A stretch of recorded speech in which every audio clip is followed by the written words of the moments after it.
Thank you for joining us on the live stream. This is the very first time in the history we have not had a live audience here. That was a wonderful presentation by Ruby, one of the best we've ever had, I think. Fantastic. She's only 16, and I think that was pretty awesome. I did have a lot of fun with her in China last year for 3 months, and we did go to some of those wet markets. I would not go back to one now. I am thoroughly spooked, and I have been very close to this for a long time because we have an office in China, and so from the beginning we were talking to them, and it was meltdown. What do we do? They were locked in. It was in the middle of the Lunar New Year, and you know, some of the guys had the police coming to their door and bolting it shut so they couldn't leave. Others were just in quarantine, but they couldn't leave unless they had their little green QR code, and certainly no one was even entertaining going to the office. So I put together this talk. Now you know a little bit about the coronavirus and where it originated from. I'm just going to talk about kind of implementation of this. In our company SSW, we have instructed the guys to work from home. It's not a new concept for any of us. We've all done it before. It's not a very scary thing, and I'm sure some people like it, but it's for the good of everyone. And the next session after me is Jason Taylor. Now that's going to be really interesting to watch. I'm looking forward to seeing that myself, because Jason is very good at doing this. He's an expert at doing awesome sprint reviews remotely. He does great, these little done videos. He's very good at doing this because he has clients around Australia and around the world, and he's kind of mastered this. So I am keen to see how he puts this together. A little bit about me. I'm the Chief Architect at SSW and a Microsoft Regional Director, and I've been involved with the running SSW China for about 15 years. And I have also been involved in a service we provide called Chinafy, which is taking applications to China. All right, a little bit of history of remote working. Back in 2005, we got TeamViewer. That was the first time we could see someone else's screen. There's a few others at the same time, log me in and stuff, and that was so much better than being on the phone. Can you click there should be a button in the top left if you ever remember that crazy time. And then we got Skype. Skype added screen sharing in 2008, and then we had the GFC crash. All right, now back then it wasn't so much working from home, but there was a serious problem as soon as that happened. All the clients put, well, certainly all our clients put all our projects on hold. That's what clients do when they get a fright. That hasn't happened for SSW yet, but it is highly likely that this is going to be a global pandemic for health reasons, and then a financial pandemic because we're all crazy. All right. So in 2017, we have Microsoft Teams, and then we get the Visual Studio Live Share, which allows you to work remotely even better when you're in Visual Studio, and I'm expecting that Jason will talk about that because he does use that. And then in 2020 now, we are doing the largest experiment in history on remote working, and hopefully that will change the way we work for a long time. And that might have some good things for the environment as well. So there's going to be some good that comes of this, and lots of bad. And I think Australia is well poised. We are leaders. We are we are ahead of the curve. We use a lot of the technology earlier than others. We were the ones that started hoarding toilet paper before the rest of the world thought of it. Like, we're like total visionaries. So, and this is our Prime Minister. We call him ScoMo. He today announced a lockdown. Well, a part of a lockdown. He announced that no international flights, okay? And no gatherings out in the open larger than 500 people. Inside, it's larger than 100 because inside is more dangerous than being outside. I personally prefer the Chinese approach. That would have been no domestic flights. That would have been closing the schools. I'm surprised he didn't close the schools and universities. But I don't think he's gone far enough. But we've got some action today, so that's good. This is just a rough screenshot that I just took yesterday in a meeting that I was having, and I just found it funny that here we are, and there the Chinese guys are. They have already nailed this. In their city, in Hangzhou, they had thousands and thousands of cases, more than we are likely to have in our state, and they've had 2 cases in the last 24 days. How's that? And they're still behaving like this continually. They didn't used to wear masks in offices before. They wore them outside, and now they're wearing them permanently. All right, so the current situation is we've got 78 cases. So we're at the early stage. Victoria's got 22 and Queensland 27. Only a couple of deaths. And obviously this is changing each day, and it's double that, these are doubling. So Hangzhou today has in total had 170 cases. So you can see we're going to well overtake them. They've got 167 recovered, and that's just that city is 13 million.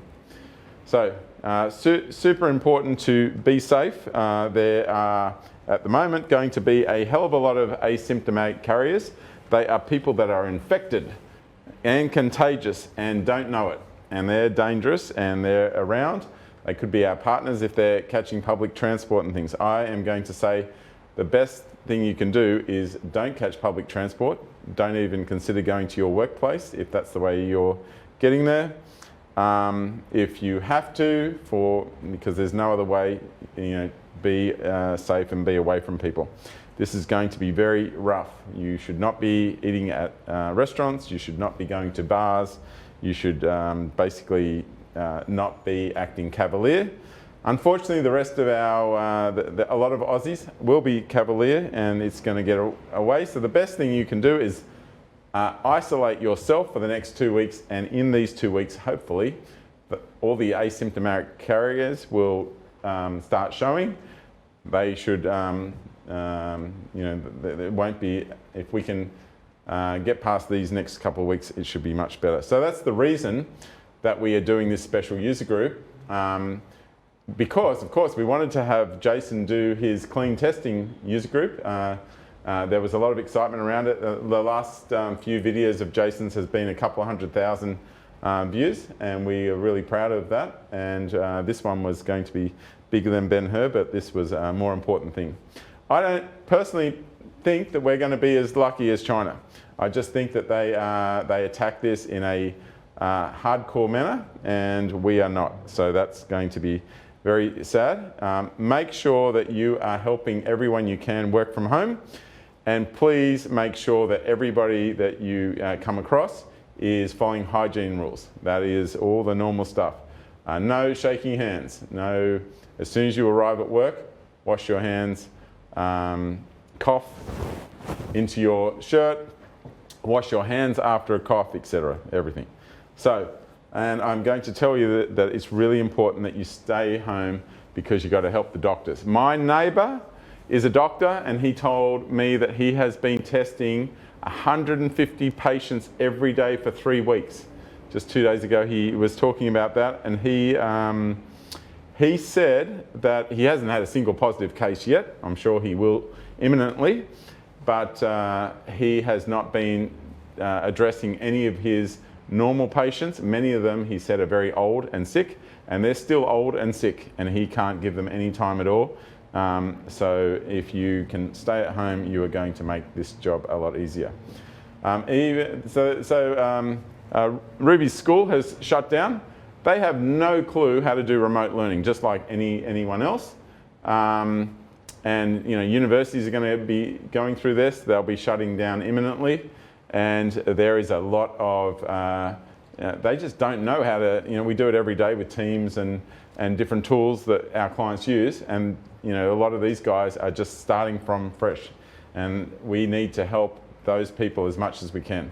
I did find this funny. I hadn't thought of this, but when the guys come to the office in the mornings, I'll just quickly play this. This is kind of the process they go through when they come through. I might just turn off the music. So they come through, they put the fingerprint through, they walk through, and they look at this Sophie screen. All right, and then they move on. And so we've had a procedure now to wash your hands. But one of the things I hadn't thought of is back in the beginning, this little step here, everybody's been putting their finger on this thing, touching the door handle, etc. If somebody here was to become infected, that is glass. That is a dangerous spot. I had the cleaners cleaning everything, every door handle, going through a lot of checks. Hadn't thought of that one. So just be aware of that. That's you've got to think of all hard surfaces. There's a lot of spots like that you won't think of. Okay. So a doctor tweeted this: as someone who is going to be incredibly busy because all the patients who are going to need to be ventilated for 2 to 4 weeks. By the way, we can't bring in enough ventilation. He said, "Stay the F at home." Okay, that's his hashtag. Okay, and that's the best advice you can be given. All right. So here's my bit of agenda here to avoid face-to-face contact. The way I want it to happen is I want it to be as consistent as possible with all the devs, and I don't want it to be, I don't want it to impact our clients. I don't want them to keep thinking that the guys are not here. I want it to be as invisible as possible. I want it to be really high quality, and I think it's really important that we keep sharing what we are doing, because we need to help as many people as we can work like this. We've got to give our clients, all our clients out there, as much confidence as we can that work is being done, that they don't need to stop work because we're not being productive or they're getting frustrated or whatever, because we don't want this to cascade and have more damage financially than the virus, which it's pretty clear that's going to be happening. So here's our little checklist that we have. Basically, you have your email. I don't think anyone should have a problem with that. And your screen sharing conferencing setup, and then your networking infrastructure, and then your equipment, and then make sure you have a great background and be available. A lot of people, as soon as you're at home and you become not available, that's alarm signals for clients. Task management software needs to be done, and then learning management software. So I'll just talk about this. The final thing, I kind of was, you'll see the hashtag at the bottom. It says COVID ops. Everything in our world is DevOps or SecOps, or now we've got COVID ops. And basically, it's looking at what you're doing, working, finding out the biggest bump, fixing that up, looking at stats, and rinse and repeat. So how do you do a good remote meeting? Well, you need good video software.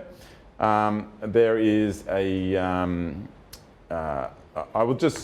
we typically have stand-ups with the board, and I'll just run through, but you'll see, one sec. Yeah, over here. So this is just a video on our site on our rule called the Daily Scrum Rule, but we will put that up on a couple of screens, or the big one in the boardroom, or the hub. But when you're working remote, don't have a daily scrum and not be looking at the board. That's just the first policy I would have on daily scrums. I think Teams, we've used it all, but I honestly think Teams are the best way, just the way that it integrates with other apps, the tabs, the files. I'm presenting tonight via Microsoft Teams. My files here are in Microsoft Teams. If there's a problem, I could get in fact, I could get Callum to make a change right here and now, and I'd see that this is the best way of doing this, and I think we've got pretty good experience with all the suites. Networking infrastructure. This is the first step to make sure that you've got all your stuff in OneDrive or G Drive or Dropbox or whatever. We typically use OneDrive for most of the time, Teams, and then SharePoint. I'll just quickly show you one of the rules that we have. This is an oldie but a goodie, and let me just update that to be. Let's bump that up a touch. But if you have your files on a file share, you need to call somebody. You can call us or somebody, but that is the bad approach. You are not in a good shape with that. What you do want is you want to be using something here like Teams. You've got your files here. It's nice and simple and easy. Obviously, this is the cleanest environment you can imagine, but everything is in here. And that right now, that's how I'm working. One of my PowerPoints is in here. Now the other thing, you can quickly view that stuff, but if you want to, you can click all these files that are in this Files tab up here are actually in SharePoint. You open it in SharePoint, and from that point, you can click Sync. You get it into OneDrive, and you've got it offline. So that's there's a lot more on this rule, but I won't go through that. But that's the guts of the first point. Now, for that to work well, you need to have friendly sysadmins. And sometimes I talk to Kiki and Stephen about this, but they, if you don't have MFA in your organization, make sure that's done first. And then you need to make sure that any of the on-premise resources are accessible by a VPN. We typically recommend Cisco. It's a few $1,000s, but it's a good way of getting going with some of those entry-level access points and routers. And here, you then need to check that your traffic and your storage and your CPU utilization is ready for a lot more remote access. So for example, what they'll do is they will check that the traffic is not drowning and causing slow access. So that's the first thing they'll check is the traffic. That's what you need to do. In this case, Stephen and Kiki are using WhatsApp Gold here. And then they check the disk utilization and how busy that is and how much space they have, etc. And then they will check the CPU utilization. They're looking for which ones are being hammered, which ones are being pegged to near 100%. You can see this is pretty healthy. There's one that's, which one's that? I can't recognize that, but one of the, the SharePoint server, of course that's busy. Okay, all right, so I think that is one of the client ones. All right, so that gives you a bit of an idea to work out what's going on there. So the next one to worry about is equipment. All the guys working remote need to worry about this. First of all, you can't work remote without a good internet. And I guess you can buy a dongle, a 4G dongle. That's going to be expensive. You need a good camera and mic setup. You need an extra monitor. You should always be working with 2 monitors. And I would say, because we want the guy, there's a number of smaller steps in here, but we follow a script. And that script is in Sugar Learning, and they follow that script to set up a nice home office. You can set this up in OneNote or whatever, but we kind of have this little module in sugarlearning.com, and that basically gives you your home office setup. It includes a test please that you do with a colleague and check that it's right. This is the internet. Well, this isn't always going to be your internet speed. This is just a screenshot from our one in the office, but at home you shouldn't have anything less than 10 megs, really. Now, this is what you want to do. You want to have your client have a look at this and say, all right, I look good for when the clients call, right? Wrong. He doesn't look good unless you like looking at his nostrils. Okay? And I'm not saying JK doesn't have good nostrils, but he got a fail on this and he fixed it up and now he has no nostrils. Right? Excellent.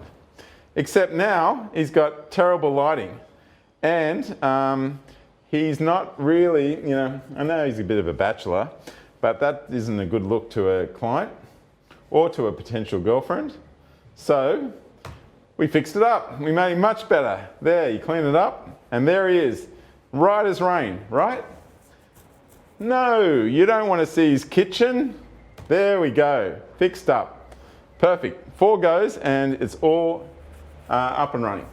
So anyway, that's kind of the reason you do a test, please, because there's always things you can think of. You can always get better. But yeah, he's looking sharp there. Awesome.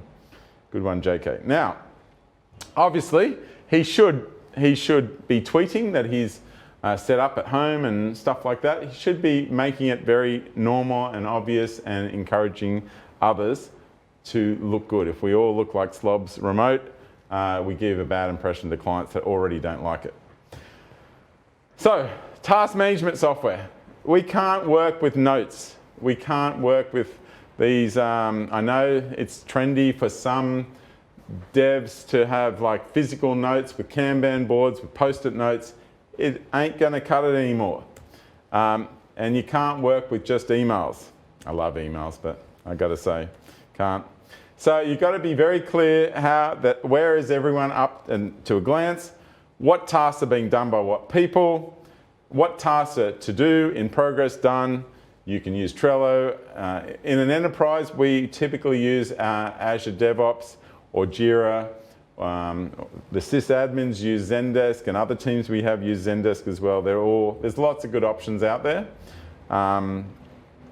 But that's important. You have to work visible. If it's not on the task board, don't do it. And the other thing is consistency. I've kind of been through this, but we have a module about being safe and all the things that we want everybody to know for sure. There's no confusion. I talked about a module for the home office setup, and even a module for selling new services. We like everyone else will have to cater for new demand. Just talking to a customer that does elective surgery. They're not going to be able to do any elective surgery. Their hospitals are going to be swamped. So they're coming up with new ways of selling their services that aren't going to impact their hospitals are going to be unavailable to do that. So they're going to have to come up with new ways. Similar to us, we'd be better off helping universities, TAFEs, companies get their work up and running and get productive again before we start going on with normal run-of-the-mill work. Okay, and I would suggest that most companies, most training organizations can become consistent with, a OneNote document will do it, or some Word document, but a learning management software is the best. I'm going to tell you Sugar Learning because we use that all the time and we wrote it, so that's pretty good, but there's a number out there.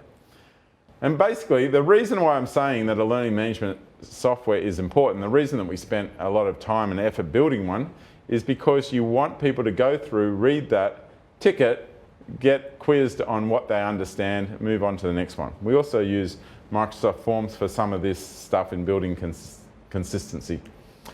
Now, when I talked before about COVID ops, this is really work from home ops, but this is, you've got to look at your stats. And here is an example. I grabbed this from William. They're very different from my stats, but that shows he is 71% able to focus and 29% collaboration. This comes from just using Office 365. Gmail has some other stats, but here we see that of the time he's working, he's spending 5% on emails, 11% on chats and calls, and 13% on meetings. I personally wish chats and calls was separated, but this is recording calls on Teams and chats.